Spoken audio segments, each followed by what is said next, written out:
Very much, everybody. Mr. President, are you prepared to negotiate with Democrats now? Mr. President, on Jeffrey Epstein. Thank you very much. Thank you guys for knowing. Mr. President, can you respond to these Epstein emails that were released today? Thank you. Well done, Mr. President. Great job. Are you prepared to negotiate?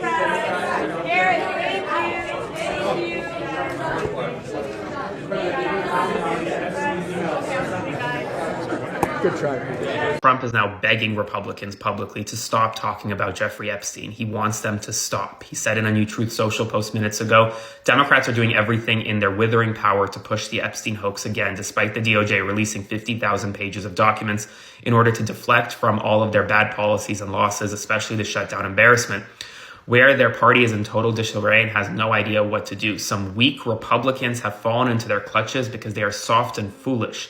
Epstein was a Democrat, and he is the Democrats' problem, not the Republicans' problem. Ask Bill Clinton, Reid Hoffman, and Larry Summers about Epstein. They all know about him. Don't waste your time with Trump. I have a country to run. He is increasingly nervous. And folks, if it's a Democrat problem, and Jeffrey Epstein was a Democrat, and Trump could blame Democrats for something, you better believe he would have released the files by now. America, wake the hell up. 43 brutal days, the government was frozen. Parks were closed. Paychecks were gone. 800,000 workers were laid or were hanging by just a piece of thread. And then boom, out of nowhere, Trump signed a midnight deal. The shutdown is over. Hurrah. Lights back on. Hurrah. Relief. But right as Americans breathe, boom, 20,000 pages of Epstein files drop. Emails, names, secrets, threats, connection that could shake the entire system. So, what is this? A Trump's victory lap or the mother of all distractions? I'm Epale Evans, and today we are ripping down or open the shutdown scars, breaking down the Epstein bombshell, and show you exactly how it all hits your mind. It all hits your pocket. If you want the truth without a sugarcoating, please like this video, subscribe, and share with one of your friends. They're going to this video in the algorithm because they don't want information like this getting out there. So please, if you can, repost, comment, like, anything you can. There is currently reporting coming out from Republicans in the House of Representatives that they've been in talks with the Department of Justice, with the FBI about the Epstein files.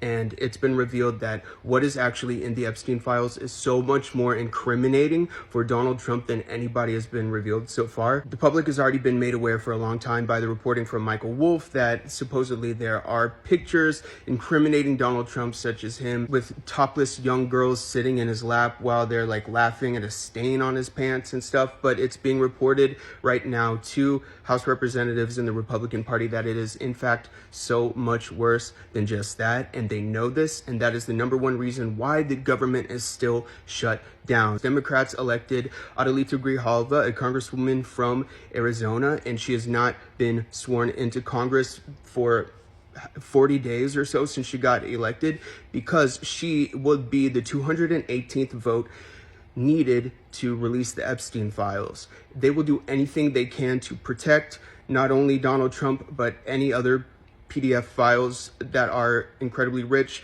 powerful, influential men who may be in those files. Everyone needs to understand this is why the government is still shut down and why they will do anything to keep it shut down for as long as possible, no matter how many Americans it hurts. We've got to do anything we can to get this information out there because they're going to do everything they can to shut this info down. They don't want us educated on what's actually going on. We've got to do everything we can to make people aware because nothing is more important than this in America right now. There is absolute chaos in the White House right now as Donald Trump and his team scramble to deal with this bombshell Epstein file situation. They have enough votes to release the files, and they are doing everything they can to try and block it. And this is no surprise.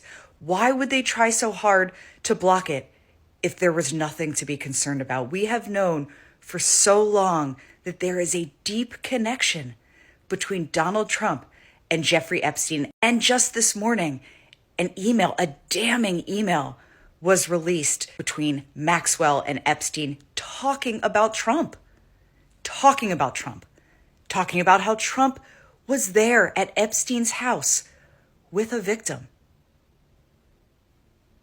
This is not how innocent people act. They do not scramble and panic and do everything in their power to try to block this. This is a big day. The big shift is coming. It is happening now as we speak. According to journalist David Schuster, over 100 GOP congressmen are planning to join Democrats in voting on the release of the Epstein files. Now, you might be asking, why would they do that? They haven't been in support of this the whole time. Well, it's too late. The document dumped today by the Oversight Committee shows Trump's involvement. It's as close to a smoking gun as you can get right now. And they are trying to get ahead of what's coming. They know what's coming. They see what's come out already. They have no idea what else the estate has and what could be released. And we know that Michael Wolff has got a lawsuit against Melania. He's got a lot of information. They know that it's coming. They saw what happened last week in the elections. Trump is a lame duck president right now. They are getting ahead of this and trying to distance themselves from this because it is just going to be the worst thing we've ever seen in this country. And that's just the bottom line. And that's what's happening. So let me know what you guys think about all this. Comment, like, share, spread the word. This is what a lot of us have been waiting for a long time now, and it's finally starting to happen.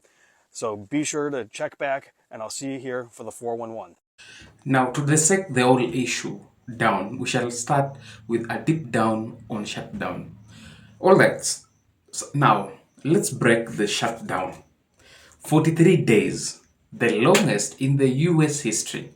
Why? Trump's wanted to cut the ACA subsidies and more border funding. Democrats say no way, so the government went dark.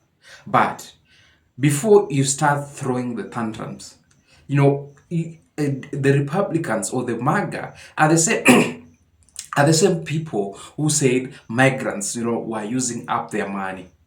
But wait, these borders, increasing the border patrol, the cost of holding these migrants were in those detention facilities. Who is paying for that? So what happened? Workers were unpaid. Airports jammed. 16,000 flight delays. There was a massive overtime shortages and even SNAP benefits almost collapsed. Children went hungry and 42 million people were affected by the shutdown. So this week, Trump finally signs the bipartisan bill, funding locked in until January 30th. Federal workers are back on the clock. National parks are reopened. TSA workers are getting $10,000 bonuses. Now, Trump say it's a win, and the MAGA tweeters agree. Now, on the other side, Democrats say he caved. And economists, what they're saying, they are blunt. They are blunt. $14 billion gone forever. If you want to know about how these $14 billion actually disappeared, there's a video of a lady. I'll attach it. Now, was this worth for all this time? Please drop down your comment section. Now, just when America starts to breathe again, the real chaos hit. And let's get down to it. Grab your coffee, grab your mug, grab your water, because it's going hot. Now, the Epstein. Let's talk about the Epstein files. 20,000 pages were released on November 12th. Inside, emails where Epstein claims Trump banned him from Mar-a-Lago, says he could take him down, brags about powerful friends, and drops psychological advice to Russian diplomats. You remember Trump has been calling it all hoax, but the email say it. Now, there's Clinton, there's Prince Andrew, and others who are get dragged in. But Trump, at the center of the storm, refutes. The old accusation resurface. We're talking about the models, the groping claims, the party photos. All are thrown back into the spot. All are thrown back into the spotlight. Now, Trump's do what? Trump's fires back. Hawks. He calls emergency meeting. He phones loyalists order an investigation into Democrats, anything to get control of the narrative. Now, MAGA wanted this file released, but now social media is split. We have seen some who say Trump is very clean as an angel. You've seen some who are ready to burn him down. And the polls, 55% of Americans, they want those Epstein files to be released. Even Congresswoman Green said Trump's miscalculated this, and this is rare. You've seen Trump wanting to fire, people for discussing the SNAP benefits, people for discussing Epstein in television. Now, so here's the real question: was ending the shutdown a Trump's victory, or was it the perfect distractions from the Epstein dam? Now, there have been leaks which suggest Democrats timed the release intentionally. And now Republicans are accusing them of playing games. But the truth, both sides are weaponizing this chaos. Meanwhile, food insecurity is rising. The market are jittering. You've seen how stocks have been actually crashing. And the files could shape the 2026 midterm in a massive way. Just can't wait.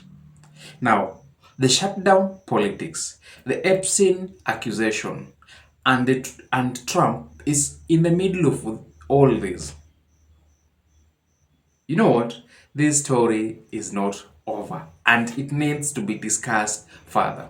It's not just these 3 emails from Jeffrey Epstein that mention President Donald Trump. There is actually a ton of emails that mention Donald Trump, and I read them this morning. Now, you probably already know that the House Democrats on the Oversight Committee released these 3 specific emails from the convicted sex trafficker Jeffrey Epstein that all mentioned the president this morning. But what you may not know is the full House Oversight Committee, including Republicans, released 20,000 additional documents from the Epstein estate this morning, too. And I just went through hundreds of those documents, and they all, in some way or another, mention Trump. Some talk about Trump before he was president, but most of these emails from Jeffrey Epstein were dated 2017, 2018, during Trump's first term, and discussed Trump's strategies, his comments publicly and in private, and at least one talks about potential leverage that Epstein could have on Trump. Now, before I get into all of this, because there's a lot, the White House responded to this huge document dump today. These emails prove absolutely nothing other than the fact that President Trump did nothing wrong. And what President Trump has always said is that he was from Palm Beach, and so was Jeffrey Epstein. Jeffrey Epstein was a member at Mar-a-Lago until President Trump kicked him out because Jeffrey Epstein was a pedophile and he was a creep. And this email you refer to with the name of a victim that was unredacted now and has since been reported on in this room, so I will go ahead and say it, Virginia Giuffre. And it was CBS's own reporting, Ouija, that recently wrote that Miss Giuffre maintained, and God rest her soul, that she maintained that there was nothing inappropriate she ever witnessed, that President Trump was always extremely professional and friendly to her. And so I think it's a question worth asking the Democrat Party, and you should all go ask them after this briefing, of why they chose to redact that name of a victim who has already publicly made statements about her relationship with Jeffrey Epstein and is unfortunately no longer with us. We'll get to what the White House press secretary said in a second, but first, the facts. Fact, victim names are always redacted in these files. Fact, the documents I'm reporting on in this video were released by both Democrats and Republicans. Fact, all of the emails I'm reporting on are part of a trove of documents that the full House Oversight Committee received from the Epstein estate. These documents did not come from the Justice Department's massive Epstein file because they still haven't released that file, as you know. These emails are just the tip of the iceberg. There will very well be more emails or documents that mention Trump that come out that were sent over to the House committee by the Epstein estate as the committee members sort through them. Okay, so now to these actual emails. You already heard about the 3 specific ones from Jeffrey Epstein to the writer Michael Wolff and to Ghislaine Maxwell. In one of them, Epstein writes that Trump spent hours at his house with one of the victims. The Republicans say that victim was one of the most recognizable Epstein victims, Virginia Giuffre. In another email, Epstein told Wolff that one of the victims, whose name was also redacted, was at Mar-a-Lago and said, of course he, meaning Trump, knew about the girls. He asked Ghislaine to stop. And perhaps the most damning of these 3 emails is this one from December of 2015. It's also from Epstein to Wolf and talks about how Trump would likely try to distance himself from Epstein during a CNN interview on the campaign trail. Epstein suggested that he could craft some kind of answer that Trump could give to CNN. Instead, Wolf suggested that it would be better if Trump denied the relationship with Epstein. That way, Trump would hang himself, so then Epstein could use that secret as leverage if Trump won the election. Wolf suggested that Trump would then be in debt to Epstein. The White House press secretary said that these emails prove that Trump did nothing wrong. Now, the emails do not do that at all. They actually don't say either way whether Trump did anything wrong or not. Now, it is a fact that as of today, President Trump has not been accused of any wrongdoing related to Epstein or his victims. Caroline Leavitt also suggested that these 3 emails were taken out of context by the Democrats. That's actually not the case. The fact is, Trump's name is mentioned repeatedly in tons of emails from Epstein. The context is clear, whether it was true or not.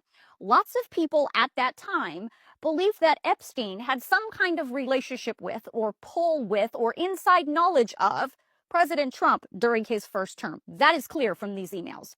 For example, in this one from December of 2017, Epstein is talking to someone whose name is redacted about coming over to his New York house. The person emailed saying, "I'm at the door, but I'll wait for my time. I don't want to come in early to find Trump in your house," with multiple smiley face emojis. So clearly this person knew not only of the friendship between Epstein and Trump, but also believed that he could accidentally find Trump randomly in Epstein's house. And in this email between Epstein and writer Michael Wolff from January of 2018, where it appears like Epstein is preparing to speak to a reporter about then President Donald Trump. Epstein writes to Wolff about not yet scheduling that conversation because "I need my marching orders." Then Wolff responds by saying, "Trump is going to go down." And Wolff wonders to Epstein in the email if the reporter is interested in talking to Epstein about, in fact, bringing down Trump. Wolff then says that Epstein should gently imply that I, meaning Wolff, have tapes to the reporter. Tapes? What tapes? What is he talking about? Also, who is Epstein getting marching orders from? Also, why would Wolff think back in 2018 that Epstein would have anything that could bring down Trump? And another email between Epstein and Wolff almost a year later in December of 2018, where the two of them appear to be crafting a narrative to downplay Epstein's role in the trafficking of young girls and instead point the finger at Trump as the real villain.